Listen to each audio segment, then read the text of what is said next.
नमस्कार, लाख टके की बात में आप सभी का बहुत स्वागत है। मैं हूं आपके साथ में अमनदीप। लाख टके की बात में सबसे पहले बात करेंगे यूपी के विभाजन पर सीएम योगी ने बड़ा बयान दिया है। न्यूज 18 के editor in chief Rahul Joshi के साथ में खास बातचीत में उन्होंने कहा कि यूपी का विकास तभी संभव है जब वो अखंड है।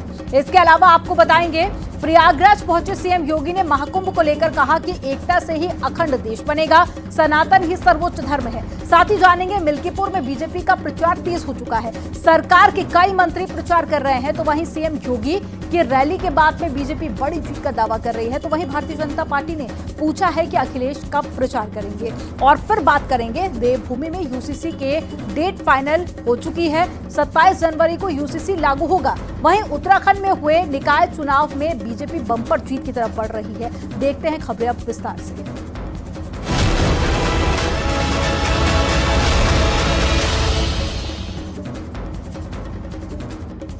महाकुंभ में न्यूज 18 के साथ में खास बातचीत में सीएम योगी ने कहा कि यूपी को अखंड रहना चाहिए। Editor in chief Rahul Joshi से खास बातचीत में सीएम योगी आदित्यनाथ ने कहा कि यूपी की ताकत उसकी एकता और समृद्धि है। यूपी को संगठित और एक रहना चाहिए। इसी से जुड़ी एक रिपोर्ट आपको दिखाते हैं।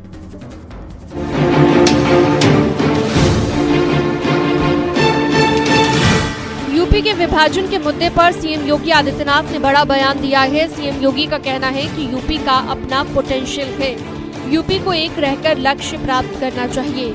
एक रहने में यूपी की ताकत है। एक रहने में यूपी की पहचान और सम्मान है। प्रयागराज में न्यूज 18 के साथ खास बातचीत में सीएम योगी ने ये बात कही है। Editor in chief Rahul Joshi से खास बातचीत में सीएम योगी आदित्यनाथ ने कहा कि यूपी की ताकत उसकी एकता और समृद्धि है। यूपी को संगठित और एक रहना चाहिए।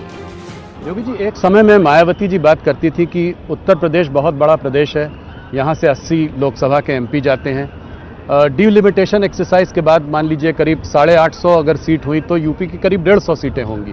तो क्या आपका क्या मत है कि ये बहुत बड़ा प्रदेश है? मायावती जी इसके टुकड़े करने की बात करती थी कि चार विभाजन होना चाहिए प्रदेश का। आप इसको कैसे देखते हैं? देखिए, यूपी अपने आप में यूपी है, इसकी पोटेंशियल है ये, और मुझे लगता है यूपी को यूनाइट रह करके ही अपने लक्ष्यों को प्राप्त करना चाहिए। और मुझे लगता है इसी में उसकी ताकत भी है, इसमें उसकी पहचान भी है, उसका सम्मान भी है। सीएम योगी के बयान का यूपी सरकार के मंत्रियों ने भी समर्थन किया है। मंत्री असीम अरुण का मानना है कि यूपी का विभाजन नहीं होना चाहिए। यूपी की एकता में ही शक्ति है। वहीं मंत्री जेपीएस राठौर का कहना है कि एकजुट रहकर ही यूपी आगे बढ़ रहा है। मुख्यमंत्री श्री योगी आदित्यनाथ जी द्वारा बिल्कुल सही बात कही है। उत्तर प्रदेश की शक्ति, उत्तर प्रदेश की ताकत इसके आकार, इसके साइज से ही है। और जैसा कल उपराष्ट्रपति महोदय ने कहा था, ये अनलिमिटेड पोटेंशियल का प्रदेश है। और ये अनलिमिटेड पोटेंशियल तभी है जब इसके जो भौगोलिक संसाधन है, जो नैसर्गिक संसाधन है, उनके साथ साथ ह्यूमन रिसोर्स यानी मानव संसाधन मिलकर काम करते हैं। मैं इस बात से बिल्कुल सहमत हूँ कि यूपी का जो स्वरूप है वो मजबूत है, अच्छा है। इसमें किसी प्रकार के परिवर्तन की आवश्यकता नहीं है। हमारी ताकत हमारे आकार और हमारे विशालता से है। मंत्री जी ने बिल्कुल ठीक कहा कि उत्तर प्रदेश का कोई बंटवारा नहीं होना चाहिए। उत्तर प्रदेश सामूहिक रूप से एक पूरी विरासत को लेकर आगे बढ़ रहा है। और उत्तर प्रदेश में जिस तरीके से विकास हुआ है वो देखने में लगता है कि किस तरीके से प्रगति पथ पर उत्तर प्रदेश आगे बढ़ रहा है। हर प्रकार की क्षमताएं उत्तर प्रदेश में पैदा हुई हैं। वहीं यूपी के विभाजन के मुद्दे पर समाजवादी पार्टी और कांग्रेस का कहना है कि वो हमेशा से इसके विरोध में रही हैं। सीएम योगी को ये सवाल अपनी दिल्ली की सरकार से पूछना चाहिए, क्योंकि वही राज्यों को बांटने का काम करती है।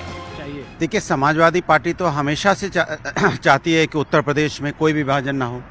पहले जब विभाजन हुए थे तब भी समाजवादी पार्टी कहती थी कि नहीं, उत्तर प्रदेश एक रहना चाहिए। लेकिन सवाल तो मुख्यमंत्री जी को दिल्ली सरकार से पूछना चाहिए कि दिल्ली की जो भारतीय जनता पार्टी है वो छोटे राज्यों के विभाजन में रहती है, उनको छोटे राज्यों को उनको ज़्यादा बांटने की कोशिश करती है। तो मुझे लगता है कि ये सवाल उनको अपने ही नेताओं से पूछना चाहिए। यूपी के बंटवारे के खिलाफ सीएम योगी आदित्यनाथ के बयान पर सियासी घमासान तेज हो गया है। मायावती ने यूपी के 4 हिस्से करने का प्रस्ताव दिया था, जिस पर सियासी चर्चा भी होती रही है। लेकिन अब सीएम योगी के बयान ने इस चर्चा को और तेज कर दिया है। न्यूज 18 के लिए ब्यूरो रिपोर्ट।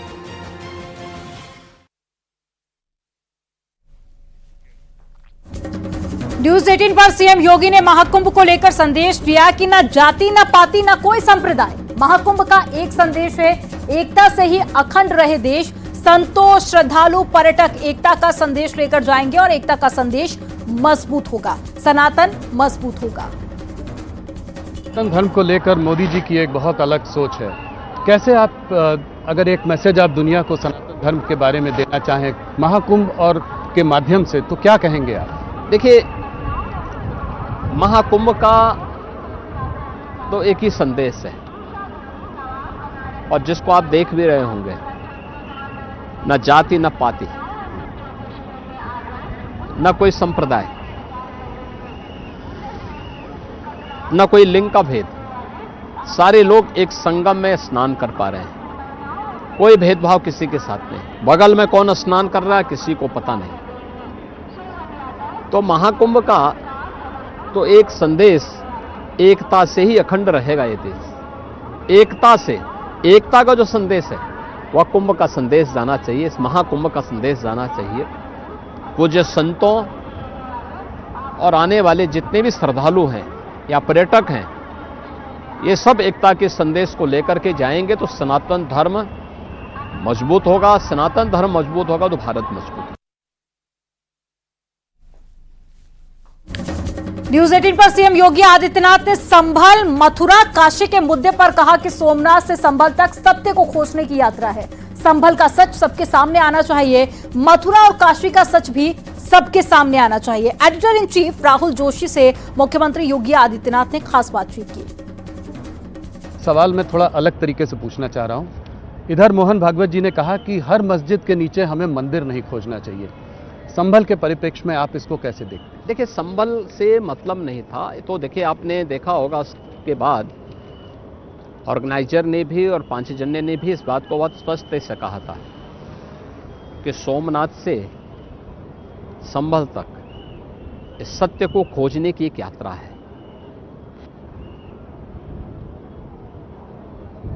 सरदेव सरसंघ चालक जी ने जो बात कही है वह उन लोगों के लिए एक संदेश है जो लोग सस्ती लोकप्रियता हासिल करने के लिए अनावश्यक रूप से हर एक मुद्दे को जबरन उठाने का प्रयास कर रहे हैं। हमें उन मुद्दों को देखना होगा जिसमें सच्चाई हो और जो सद्भाव के माहौल में जिसको वार्ता के माध्यम से आगे बढ़ाया जा सकता हो। अनावश्यक रूप से हर एक मामले में विवाद की स्थिति खड़ा करना आज के समय में उचित नहीं। लेकिन हां, जो सत्य है उस सत्य से पीछे हटने की भी आवश्यकता नहीं। तो संभल में, मथुरा में आपका काम चालू रहेगा, मंदिर वहां? मैं क्या कह रहा हूं ना, संभल में सच सामने आना चाहिए जी, मथुरा और काशी का सच भी सबके सामने आना चाहिए। न्यूज 18 पर मुख्यमंत्री योगी आदित्यनाथ ने कहा कि उनकी सरकार किसी को टारगेट नहीं करती, उसकी जरूरत भी नहीं है। मुख्यमंत्री योगी आदित्यनाथ ने कहा कि जो लोग समाज के सौहार्द को बिगाड़ने पर तुले हुए हैं, जो लोग अराजकता फैलाना अपना अधिकार मानते हैं, उनको कानून के दायरे में लाना है। सरकार का यही कर्तव्य है। ऑपोजिशन बार बार एक बात ये जरूर कहता है कि योगी जी जो है हरदम मुसलमानों को टारगेट करते हैं। ये पहले हम लोग इस पर वार्तालाप कर चुके हैं, मगर पहले आजम खान थे तो अब बर्क फैमिली है। पहले बकरी चोर के केस दर्ज होते थे, अब बिजली के चोरी के केस दर्ज होते हैं। इसको क्या जवाब है आपका? देखिए, हम किसी को टारगेट नहीं करते जी, और उसकी आवश्यकता भी नहीं है। लेकिन जो लोग समाज के सौहार्द को बिगाड़ना अपना जन्मसिद्ध अधिकार समझते हैं, अराजकता फैलाना अपना अधिकार मानते हैं, उनको कानून के दायरे में लाना इस सरकार का नैतिक दायित्व भी है और अपना उस कर्तव्य का पालन सरकार कर रही है।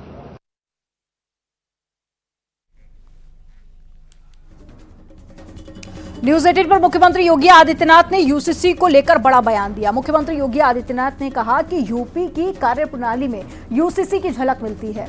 उत्तर प्रदेश में यूसीसी पहले से ही लागू है। Editor in chief Rahul Joshi से खास बातचीत की है मुख्यमंत्री योगी आदित्यनाथ ने। यूपी में यूनिफॉर्म सिविल कोड लागू होगा और कब तक? यूपी की कार्य पद्धति से कहीं आपको लगता है कि यूनिफॉर्म सिविल कोड नहीं है? आप कह रहे हैं कि ऑलरेडी लागू हो चुका है। ये ऑलरेडी लागू है। तो वहीं उत्तराखंड में यूसीसी लागू करने की डेट फाइनल हो गई है। 27 जनवरी से यूसीसी उत्तराखंड में लागू हो जाएगा। दोपहर 12:30 बजे पोर्टल सीएम धामी लॉन्च करेंगे। इसके साथ ही राज्य में यूनिफॉर्म सिविल कोड लागू हो जाएगा। लंबे वक्त से यूनिफॉर्म सिविल कोड का इंतजार हो रहा था। इसके लिए नियम कायदे बन चुके हैं और अब फाइनली इसके लिए तारीख भी आ गई है। 27 जनवरी को उत्तराखंड में यूसीसी लागू हो जाएगा। सीएम धामी इसका उद्घाटन करेंगे।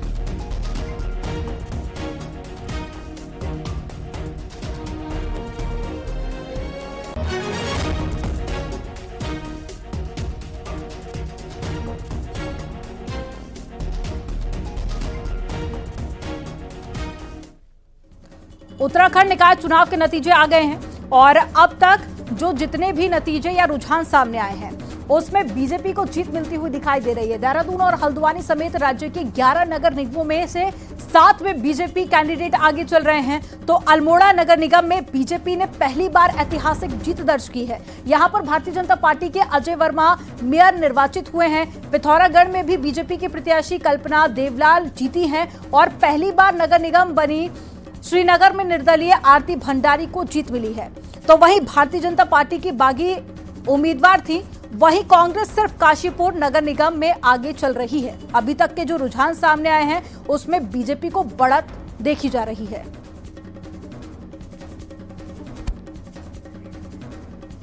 तो ये तस्वीरें भी आपको दिखा रहे हैं जहां जहां पर जो कैंडिडेट की जीत हुई है या फिर रुझानों में आगे चल रहे हैं।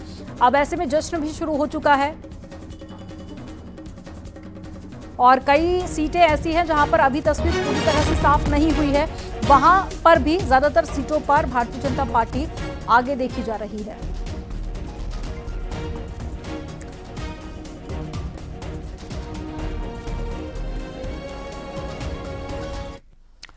और ग्राउंड जीरो से हमारे साथ में सुनील नवप्रभा जुड़ गए हैं, सत्येंद्र बर्तवाल जुड़ गए हैं देहरादून से। सबसे पहले सुनील, मैं आपके पास में आऊंगी। हमने देखा कि दोनों ही पार्टियों की तरफ से जीत का दावा किया जा रहा था, लेकिन अब तस्वीर काफी हद तक स्पष्ट होती हुई नजर आ रही है। अगर पूरे प्रदेश भर की बात कर लें तो क्या कहते हैं चुनावी नतीजे?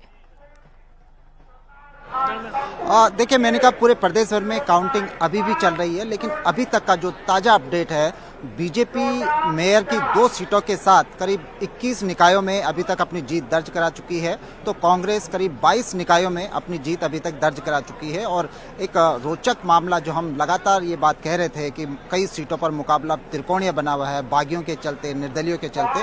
तो निर्दलियों ने भी कमाल दिखाया इस चुनाव में और एक मेयर की एक सीट समेत 15 निकायों में अभी तक निर्दलीय जीत चुके हैं, जो कि श्रीनगर में जो नगर निगम श्रीनगर की सीट है वहाँ पर निर्दलीय आशा उपाध्याय चुनाव जीती हैं। तो बागियों ने भी, बागी कहें या निर्दलीय कहें, उन्होंने भी चुनाव में अपना एक रोचक भूमिका उन्होंने निभाई है और अभी भी लगातार काउंटिंग जारी है। मैं देहरादून नगर निगम में हूँ, आप देख सकते हैं मेरे पीछे ये काउंटिंग हॉल है, यहाँ पर काउंटिंग चल रही है। हालांकि बेहद धीमी गति से, खासकर देहरादून नगर निगम में बहुत धीमी गति से यहाँ पर काउंटिंग चल रही है। सबसे अधिक मतदाता यहाँ पर हैं और ये उम्मीद, ये संभावना इस बात की है कि ये काउंटिंग कल सुबह तक खिंच सकती है, यानी कि 10 से 12 बजे के बीच देहरादून का जो डिसीजन है वो सामने आ सकता है। अभी का जो ताज़ा अपडेट देहरादून नगर निगम में है, यहाँ पर बीजेपी के जो प्रत्याशी हैं सौरभ थपलियाल, वो करीब 33,000 वोटों के अंतर से आगे चल रहे हैं। और कमोबेश सभी नगर निगमों में, जिन 8 नगर निगमों में अभी जो काउंटिंग चल रही है,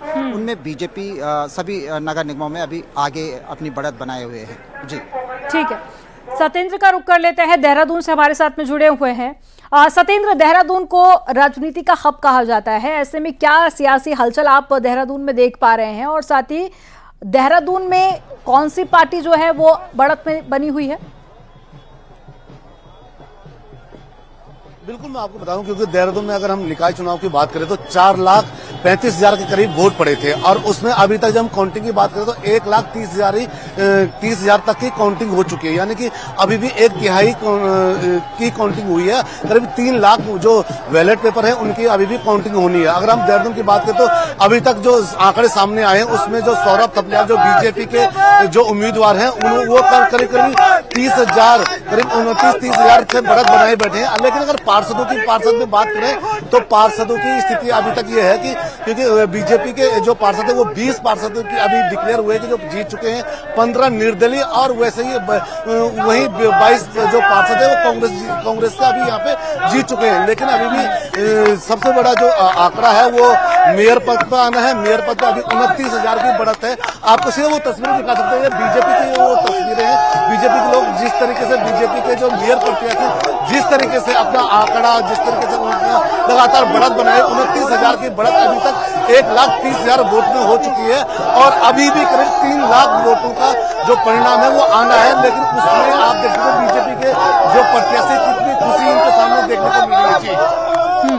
तो बिल्कुल देखिए यहाँ पर जश्न की तस्वीरें सामने आ रही हैं, लेकिन अभी तक जो ज्यादातर सीटें हैं उसमें भारतीय जनता पार्टी आगे देखी जा रही है। एक बार फिर से सुनील मैं आपके पास में आऊंगे। हम देखते हैं कि जब भी चुनावों के नतीजे आते हैं सियासी हलचल बढ़ जाती है और बयानबाजी भी तेज हो जाती है।